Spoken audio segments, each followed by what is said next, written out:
कहानी ऐसे बनी थी कि जो मेरे यहाँ पे काम करने के लिए जो आती है हाउस हेल्प, तो उन्होंने एक उनके साथ का वाकया मुझे बताया, उनके साथ जो हुआ, तो उससे थोड़ा सा असर हुआ, फिर ये कहानी बन गई। तो इसका शीर्षक है झिमली का स्वाभिमान। सुबह की धूप जब झिमली के चेहरे पर पड़ती थी तो वो चेहरा किसी मेहनतकश कविता जैसा दिखता था। उसकी उम्र मुश्किल से 32 रही होगी, पर माथे की रेखाओं में 20 साल की जिम्मेदारियां साफ दर्ज थी।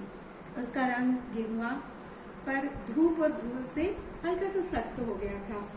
गालों पर हमेशा हल्की थकान की परछाई रहती, लेकिन आंखें बड़ी बड़ी काली, जैसे हर गम को भी पीकर मुस्कुराना जानती हो। उसकी आंखों में एक अजीब सी चमक थी जो टूटी नहीं थी, बस दब गई थी।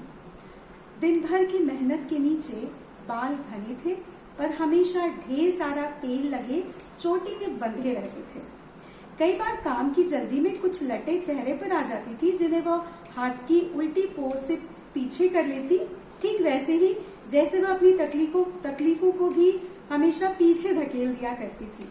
दुबली पतली काया और कंधों पर सालों का बोझ था, पर बोझ ने उसे झुकाया नहीं था, थोड़ा सा धीमा जरूर कर दिया था। गले में हमेशा एक फीकी सी काली डोरी पहनती थी, जिसमें एक छोटी सी मनोती बंधी थी। पूछने पर हमेशा हंस के कहती थी कि दीदी, ये मेरे बच्चों के अच्छे जीवन के लिए मैंने बांधा है। झिमली बिहार के एक छोटे से गांव घाटपुर की रहने वाली थी। पिता किसान थे, पर इतनी छोटी जमीन कि बारिश और किस्मत दोनों साथ न दे तो घर में चूल्हा ठंडा ही रहता था। छोटी उम्र से ही उसने मेहनत को पूजा की तरह माना। 5वीं तक पढ़ी, फिर स्कूल छूट गया क्योंकि माँ बीमार रहती थी और घर खेत का बोझ उसके नन्हे कंधों पर आ गया था। 15 साल की उम्र में उसकी शादी कर दी गई मदन से, जो मजदूरी करता था। मदन भला आदमी था, पर शराब उसकी दुश्मन। शराब ने घर की कमाई भी पी ली और उसकी सेहत भी। एक दिन एक सड़क हादसे में उसकी मौत हो गई और झिमली 3 छोटे बच्चों के साथ अकेली रह गई। तभी उसने फैसला किया कि गांव में रहकर वो बच्चों को पढ़ा तो नहीं पाएगी, इसीलिए शहर आ गई, दिल्ली, जहां हर मोड़ पर एक नए संघर्ष का जन्म होता है। यहाँ आकर झिमली सोसाइटी में लोगों के घर काम करने लगी और कुछ ही दिनों में उसने 2-3 घर काम पकड़ लिया। भोर की पहली किरण से लेकर रात की आखिरी थकान तक उसकी पूरी दुनिया 3 चेहरों के इर्द गिर्द घूमती। उसकी बेटी गुड़िया, बेटा पवन और छोटा बेटा मोहन। उसका सपना बड़ा नहीं था, बस बच्चे पढ़ लिख जाएं, अपना जीवन संवारें, यही उसकी ख्वाहिश थी। दिल्ली के एक गरीब बस्ती में सड़क के इस पार एक छोटा सा कमरा था, जिसे झिमली घर कहती थी। वो कमरा जो जगह जगह से करहाता था। दीवारों के प्लास्टर उखड़े थे, पर उनमें भी उम्मीद की दरारें चमकती थी, क्योंकि झिमली उनको हर दिन अपने हौसलों से भर देती थी। झिमली सुबह से रात तक काम करती थी, किसी के घर में झाड़ू, किसी में बर्तन, किसी में कपड़े। कई बार मीम साहब की डांट खाती, कई बार काम से निकाले जाने की धमकी सुनती, पर सब कुछ सुनकर बस नीची गर्दन करके अपनी मालकिन से माफी मांगती, क्योंकि वो काम छोड़कर जा नहीं सकती थी, थम नहीं सकती थी। जानती थी कि उसके रुकने से उसके बच्चों का भविष्य रुक जाएगा। एक दिन दोपहर को जब वो सुहासा मैम के घर पहुंची तो माहौल बहुत अजीब था। मैम का चेहरा तमतमाया हुआ था, आंखें जैसे आग उगल रही थी। झिमली को देखकर गरज उठी, झिमली, आवाज पूरे घर में गूंजी। जी मैम, झिमली ने दुपट्टे का कोर उंगली में समेटते हुए कहा। झिमली, मेरे सोने के कंगन नहीं मिल रहे हैं। कल से पूरा घर ढूंढ चुकी हूँ और मुझे अच्छी तरह याद है कि मैंने अलमारी में देखे थे। परसों जब तू मेरे कपड़ों की तह कर रही थी, तूने जरूर देख लिया होगा और मौका मिलते ही चुरा लिए मेरे कंगन। चोरी की तूने। तुम लोगों पर तो भरोसा करना ही नहीं चाहिए। तुम लोग होते ही नहीं भरोसे के लायक। अभी पुलिस के हवाले करूंगी ना तो सारी अकल ठिकाने आ जाएगी तेरी। सुहासा के शब्द झिमली के लिए जैसे बिजली के झटके के समान थे। उसकी आंखें फैल गई, गला सूख गया, लगभग गिड़गिड़ाती हुई बोली, मीम साहब, मेरी बात तो सुनिए, मैं चोरी क्यों करूंगी? आप तो हमेशा जरूरत के समय मेरी मदद कर देती है और तनख्वाह भी समय पर देती है। मुझे जरूरत होती तो आपसे मांग लेती, पर मैं कभी चोरी नहीं करूंगी। मेरा विश्वास कीजिए, कितनी बार आपने मेरे भरोसे घर छोड़ा है, बताइए कभी जरा सी भी चीज इधर से उधर हुई हो तो?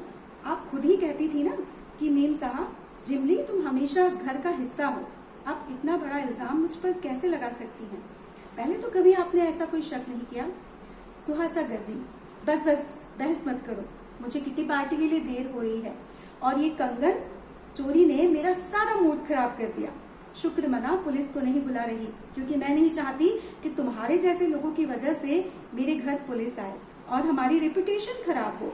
इस महीने की सैलरी तो मैं बिल्कुल नहीं दूंगी, बल्कि अब तुझसे मेरे कंगन भी वसूलूंगी।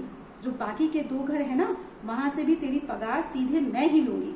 तो कंगन के पैसे तो पूरे नहीं आएंगे, लेकिन कुछ तो वसूल हो जाएगा। और हाँ, आज के बाद इस सोसाइटी के आसपास भी मत फटकना, चलो निकलो यहाँ से। सुहासा ने झिमली को बाहर की तरफ धकेला और दरवाजा झिमली के मुंह पर बंद किया। झिमली खिड़की से कुछ पल खड़ी रही, जैसे किसी ने उसके पैरों से जमीन खींच ली हो। बदहवास सी चिल्लाती रही, मेम साहब मैं चोर नहीं हूँ, ऐसा मत कीजिए, मेरे बच्चे भूखे मर जाएंगे। पर दरवाजा जब बहुत देर तक नहीं खुला तो उसके हताश कदम बाहर की ओर चल पड़े। गली में आते ही आंखों से आंसू की नदी बह निकली। झिमली किसी से कुछ नहीं चाहती थी, बस एक विश्वास चाहती थी, जो आज सुहासा मैम ने कुचल दिया था। अगले 3 दिनों में उसके घर का चूल्हा ज्यादातर ठंडा ही रहा। बच्चे भी समझौता करते रहे। बड़ा बेटा और बेटी कहते, माँ तू चिंता मत कर, हमें ज्यादा भूख नहीं है, हम दाल ही पी लेंगे और हमें कुछ नहीं चाहिए। तो छोटा बेटा बोला, माँ क्या अब हम स्कूल नहीं जा पाएंगे, क्या हमें स्कूल छोड़ना होगा? झिमली मुस्कुराती और कहती, हो जाएगा बेटा, सब हो जाएगा। लेकिन उसका दिल अंदर से टूट चुका था। शक का बोझ आदमी के कंधे झुका देता है, पर गरीब के लिए पेट की भूख का बोझ उससे भी बड़ा होता है। चौथे दिन दोपहर को दरवाजे पर दस्तक हुई। झिमली ने दरवाजा खोला तो सामने सुहासा मैम साहब नाक को रुमाल से दबाए नाक भो सिकोड़ कर कह रही थी, कितनी बदबूदार जगह पर रहती हो तुम, उफ कहाँ रहती हो तुम झिमली? फिर तुरंत खिसियानी हंसी हंसते हुए बोली, झिमली कल रात को एक पार्टी में जाने के लिए जब मैंने अलमारी खोली और मेरी रेशम की साड़ी पहनने के लिए निकाली तो उसके बीच में से मेरे सोने के कंगन मुझे मिले और तब पता चला कि तूने चोरी नहीं की है। हाँ, पर खैर क्या फर्क पड़ गया झिमली, और तुम लोगों को तो ये सब सुनने की आदत होती है ना, आखिर काम वाले जो ठहरे, और अब ना काम वाली मैं नई कहाँ से ढूंढूंगी, तेरे ही तो भरोसे हूँ। तो झिमली सुन, काम पर वापस आ जा, घर पर बहुत बड़ी पार्टी है कल और मुझसे जो कुछ नहीं हो पाएगा, इसलिए तू शाम को ही आ जाना। झिमली ने धीमे से सिर झुका लिया। दिल में कई सवाल उठे। भीतर एक कोने से आवाज आई, इतना अपमान का घुट पीकर क्या फिर से काम करोगी? क्या इन्होंने जितना जलील किया उन्हीं के लिए फिर से खड़ी हो पाओगी? क्या मेरी जरूरत इतनी बड़ी है? क्या मेरे अंदर कोई स्वाभिमान नहीं? पर पीछे उसके बच्चों की भूख खड़ी थी, और भूख सबसे बड़ी होती है, शायद बहुत बड़ी। उसने तुरंत सुहासा मैम से कहा, जी मैम साहब, मैं कल से आ जाऊंगी काम पर। बस इतना सुनते ही सुहासा मैम साहब तुरंत नाक को रुमाल से दबाए वहां से रवाना हो गई। उसकी पड़ोस की दीवार से सटे घर में रहने वाली संतो ने सुहासा मैम को जब उसके घर से निकलते देखा तो लपक कर वो झिमली के पास आई और बोहे चढ़ाकर बोली, अरे झिमली, ये सामने वाली सोसाइटी की वही मैम है ना जिन्होंने पिछले हफ्ते तुझ पर चोरी का इल्जाम लगाया था और तुझे धक्के देकर बाहर निकाला था, तो आज ये यहाँ वापस क्यों आई? क्या कुछ और चोरी हो गया उनका? झिमली बोली, नहीं, उनके कंगन वापस मिल गए तो मुझे फिर से काम पर रखने के लिए आई थी। संतू आंखें फाड़कर बोली, तो क्या तूने हाँ कह दी उनको? लेकिन झिमली, तूने तो कहा था कि अब कभी तू मेम साहब के घर वापस काम पर नहीं जाएगी। झिमली दीवार की दरारों को निहारती हुई बोली, संतो, हम गरीबों का स्वाभिमान हमारी जरूरत से बड़ा नहीं होता। अगर बुरा मानकर ऐसे बैठूंगी तो घर कैसे चलेगा? उच्च घरानों के लोग अपमान भी कर दे तो क्या हुआ, जीना तो नहीं छोड़ देंगे ना हम। किस्मत हमारी रूठ जाती है पर भूख कभी नहीं रूठती। स्वाभिमान रखना भी बड़े लोगों का अधिकार होता है। संतो, हम जैसों का कैसा स्वाभिमान? संतो चुप हो गई। उसकी आंखों में पहली बार झिमली के लिए सम्मान उभरा, क्योंकि आज झिमली ने अपनी गरीबी का रोना नहीं रोया, अपने संघर्ष की सच्चाई कही। अगले दिन से फिर झिमली काम पर जाने लगी, आंखों में विश्वास की चमक लिए। सुहाना मेम साहब ने देखते ही कहा, अच्छा हुआ झिमली तू आ गई, आज तो काम बहुत ज्यादा है, पता नहीं कैसे होगा, घर में ढेर सारे मेहमान आने वाले हैं। झिमली ने झट सर हिलाया और बोली, मैं सब कर दूंगी मेम साहब, आप चिंता न करें, और फटाफट काम में लग गई। अब उसकी चाल में, उसके स्वर में एक नई मजबूती थी, एक नया हौसला था क्योंकि अब वो अपनी मजबूरी से हार कर नहीं आई थी, बल्कि अपने बच्चों के सपनों के लिए जीतने आई थी। ऐसी कई झिमली होती है जो हर बार हार कर भी जीत जाया करती है। बहुत बहुत थैंक यू सर।